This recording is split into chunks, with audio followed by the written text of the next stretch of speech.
Bismillahirrahmanirrahim. Assalamualaikum warahmatullahi wabarakatuh. Ketemu lagi dengan saya, Bakul Suara Bersuara.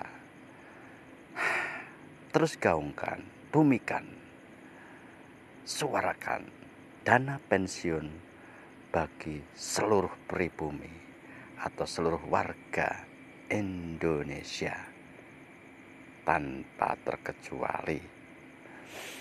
Karena bumi kita cukup kaya, bumi kita lebih dari cukup, bumi di dalamnya, bumi di atasnya, laut di dalamnya, lebih dari cukup untuk mensejahterakan rakyat Indonesia.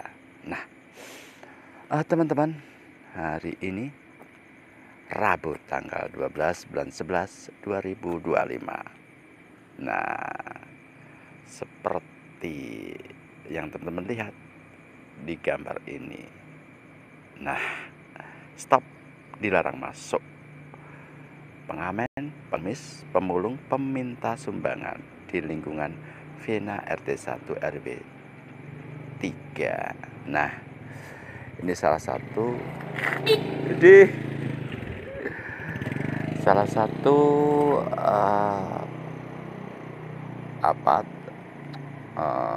tulisan supaya para pengamen, istilahnya supaya orang asing, orang peminta-minta, pengemis, pemulung, semuanya tidak masuk, dalam arti demi keamanan.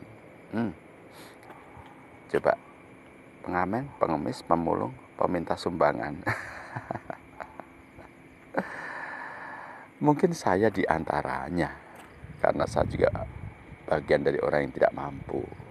Setidak-tidaknya saya buruh gitu ya, dan penghasilannya mungkin nggak seberapa.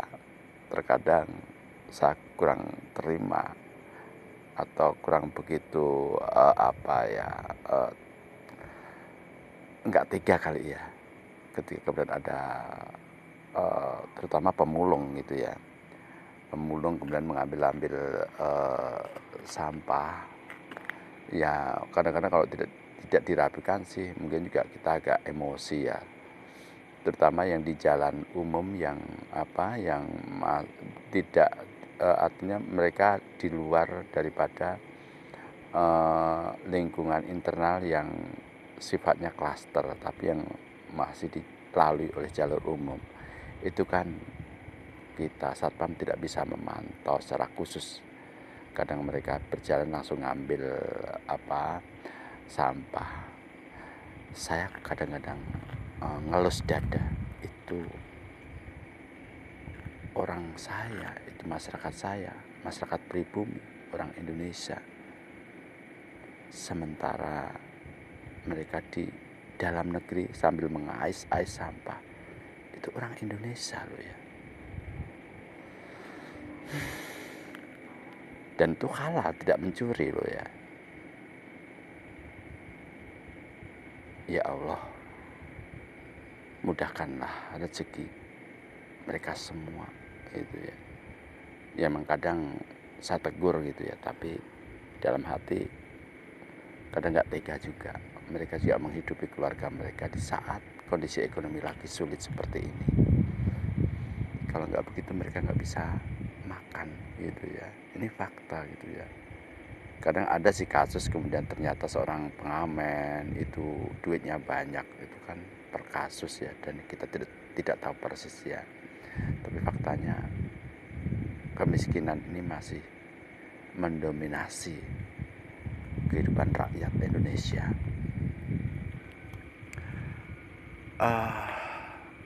Terima tidak terima, pemandangan di mana rakyat pribumi menjadi kelas bawah, ini fakta. 80 tahun merdeka, apakah ini akan terus seperti ini? Kemiskinan ini akan terus dirawat? Dan kebetulan mungkin hampir sebagian besar masyarakat di perumahan ini adalah Cina itu ya. Sekali lagi, tidak semua orang Cina itu jelek gitu ya. Ada yang baik, dermawan juga ada, dan banyak gitu ya. Sedihnya apa? Bangsaku tetap kelas bawah. Mudah-mudahan kedepannya ada perbaikan dan akan terus kita gaungkan bahwa kemiskinan ini harus diberantas melalui dana pensiun bagi mereka yang sudah usia lanjut, usia tidak produktif, bagi seluruh pribumi Indonesia, seluruh warga Indonesia. Ini membuktikan bahwa kita betul-betul merdeka. Kalau sudah mendapatkan pensiun, insya Allah kehidupannya atau pengharapan hidup itu lebih baik. Harga diri maupun pengharapan terhadap segala sesuatunya lebih baik. Dan mereka tidak membebani usia produktif gitu ya. Mereka bisa merdeka. Kemudian bagaimana dengan mereka yang usia produktif? Biarkan mereka mengembangkan SDM-nya untuk berkiprah, untuk berjuang menghadapi hidup. Tapi mereka yang usia lanjut, biarkanlah merdeka. Nah, ini akan imbang begitu ya. Tentunya dengan keselarasan seluruh sistem hukum gitu ya. Ada yang bilang enak aja diberi pensiun, nanti malah berbuat yang tidak itu. Sekali lagi kan ada keselarasan tatanan peraturan secara menyeluruh yang sehingga bisa membuat segala sesuatunya berjalan seimbang atau adil begitu. Nah, ini akan terus kita gaungkan, terutama saya ya. Mungkin saya hanya bisa bersuara atau kadang pengen juga menyuarakan di jalan-jalan gitu ya. Pernah saya melakukan hal itu. Saya berjalan dari kota Kartosuro sampai ke Jakarta. Dan ya berjalan kaki untuk menyuarakan itu. Mungkin jangankan orang, kambing pun menertawakan aksi saya. Tapi saya tidak akan menyesal, itu bagian daripada usaha. Tidak ada hasilnya memang. Dalam arti saya tidak berhasil menemukan orang-orang yang saya tuju. Waktu itu tahun 2014. Jangankan Bapak waktu Pak Presiden Jokowi, bahkan orang-orang yang saya anggap orang saya percaya waktu itu aja nggak bisa gitu ya. Mungkin kemampuan saya yang rendah dalam hal amunisi maupun diplomasi, ya sudah saya pulang dengan tangan hampa. Saya berpikir waktu itu mempersembahkan sesuatu yang terbaik untuk keluarga saya, tapi ternyata zong. Biarlah semangat itu untuk saya gitu ya, untuk suatu kenangan, suatu perjuangan, dan ini akan terus saya perjuangkan bahwa dana pensiun bagi warga pribumi atau seluruh warga Indonesia itu hak, dan itu bisa itu ya, dari Sabang sampai Papua. Ini kita masih di Solo ya, bagaimana dengan di jauh dari kota yang di pinggir-pinggir perbatasan mereka hidupnya sangat kurang. Oke. Itu sedikit gambarannya tentang bagaimana perjuangan ini. Nah, saudara-saudaraku, saat ini politik lagi sedang apa ya? Mungkin kalau di di tataran akar rumput, terutama di Solo ya, itu nggak terasa ya. Walaupun dalam keadaan ekonomi yang sulit, kota Solo cenderung adem, cenderung bisa mengendalikan diri. Padahal kondisi sebenarnya itu agak sulit, usaha sulit, kemudian harga-harga juga naik. Alhasil akhirnya ini terjadi daya beli masyarakat yang sangat rendah. Usaha baru itu agak susah, bukan agak, memang susah ya. Sementara usaha-usaha sudah mapan aja berkurang penghasilannya. Nah, ini kita hanya bertahan dan bertahan gitu ya. Untuk spekulasi cari kerja baru atau apalagi usaha baru itu agak berat. Harus betul-betul punya kekuatan, baik amunisi finansial maupun mental itu ya. Nah, ini yang berat sekali sekarang ini ya. Walaupun dalam tataran politik serasa adem ayem, tapi faktanya sebenarnya ini faktor ekonomi betul-betul dirasakan sekali sekarang ini ya. Nah, kembali lagi ke topik politik ya. Kemarin saya pernah membuat video bagaimana alasan saya kenapa saya selalu bukan menyalahkan, sebenarnya mengkritisi ya Bapak Insinyur Joko Widodo, mantan presiden kita, presiden ke-7. Nah, ini lebih buruk lagi. Ini suasana sekarang itu sepertinya ini Bapak Jokowi ini totalitas untuk berperang melawan kasusnya ijazah palsu. Karena apa? Dari kasus ijazah palsu ini kalau tidak diperangi secara totalitas akan merambat kemana-mana. Karena memang banyak sekali kasus-kasus yang diendus yang berhubungan dengan Jokowi, yang proyek kereta api cepat WUS, kemudian juga proyek IKN, proyek mobil SMK, juga berbagai kondisi perusahaan tekstil yang berat-berat, yang besar-besar, yang sekarang itu koit ataupun sekarang itu tidak beroperasi, itu bermasalah dan ada hubungannya dengan para pejabat, seperti perusahaan tekstil di Solo yang Sritek itu menyangkut nama-nama pejabat, bahkan keluarga Bapak Jokowi. Nah, ini kalau kasus ijazah tidak diperangi dengan totalitas akan merambat kemana-mana. Makanya ini saya rasakan betul era Jokowi itu agak terasa ini.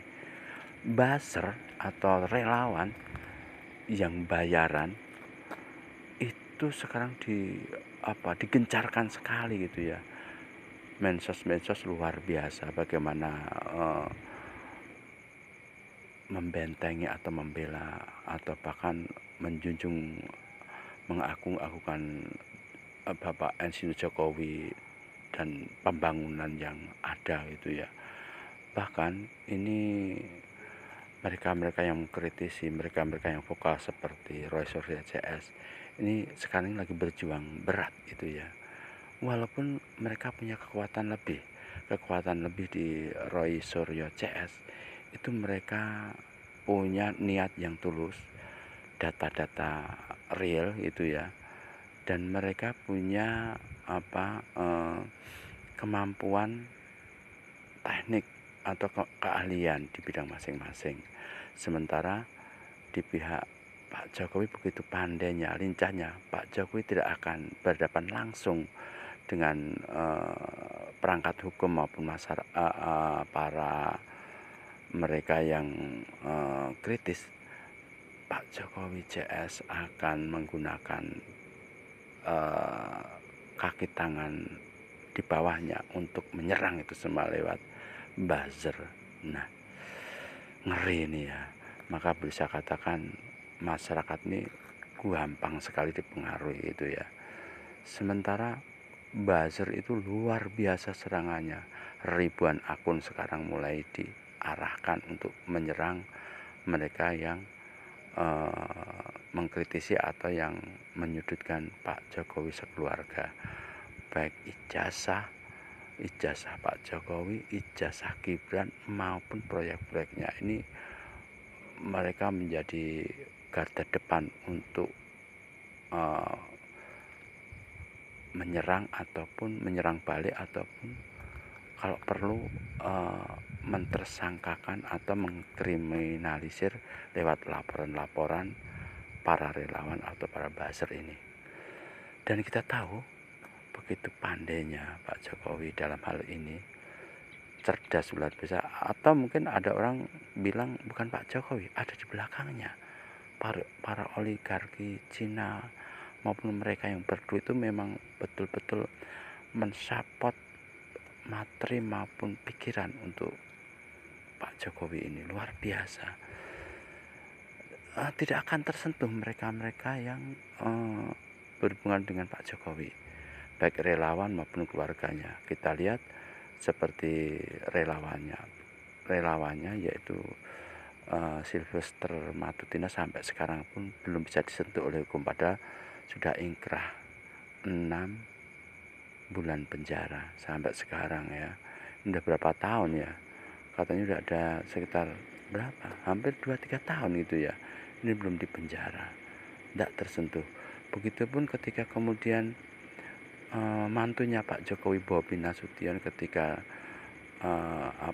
tersangkut atau namanya itu disebut korupsi, entah menjadi saksi atau apa, itu pun sampai sekarang belum bisa dihadirkan. Bahwa bahkan perangkat hukumnya pun sekarang mulai kemarin rumahnya itu kebakar atau terbakar atau dibakar, kurang begitu ini. Tapi intinya mereka-mereka yang berhubungan dengan Pak Jokowi, baik relawan pun anak-anaknya, tidak akan bisa tersentuh oleh hukum. Artinya tidak akan berhadapan langsung dengan perangkat hukum maupun orang yang bermasalah. Akan terus ada itu kaki tangannya, buzzer-buzzer relawan maju terus gitu ya. Dan luar biasa, memang tujuan buzzer maupun relawan itu untuk membela, kemudian mengatasnamakan tuanya, mengagung-agungkan, membabi buta bahasanya, narasinya. Kadang narasinya sangat buruk gitu ya, bahkan tidak jauh dari etika gitu ya. Luar biasa. Dan mereka bebas bicara, tidak akan tersentuh hukum. Mau melaporkan mau apa tidak akan tersentuh hukum. Mereka sangat dibiayai sangat kuat gitu ya. Ini perkiraan, karena apa, memang faktanya mereka yang di buzzer itu banyak yang ditempatkan di komisaris bahkan di kementerian. Ini fakta gitu ya. Dan ini terjadi hanya di era Pak Jokowi dan Pak Prabowo pun nggak bisa berkutik ini ya. Apakah model seperti ini akan diteruskan oleh pemerintah Pak Prabowo ya?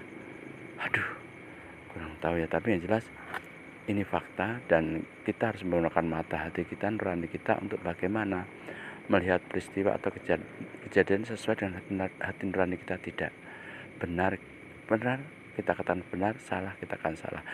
Itu dulu ya bro ya. Tetap semangat. Kalau saya salah, saya minta maaf.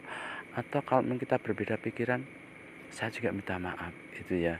Yang jelas saya berusaha untuk dalam hal ini tetap menggunakan akal waras, menggunakan nilai-nilai yang ada di dalam keyakinan saya, juga berpatokan terutama kepada Pancasila dan Undang-Undang Dasar 1945. Begitu bro dari saya. Ayo gaungkan, bumikan bahwa pensiun adalah hak setiap warga pribumi. Pensiun adalah hak setiap warga negara Indonesia. Bumi, air, di dalamnya, di atasnya sangat lebih daripada cukup untuk mensejahterakan kita semua orang Indonesia merdeka. Assalamualaikum warahmatullahi wabarakatuh.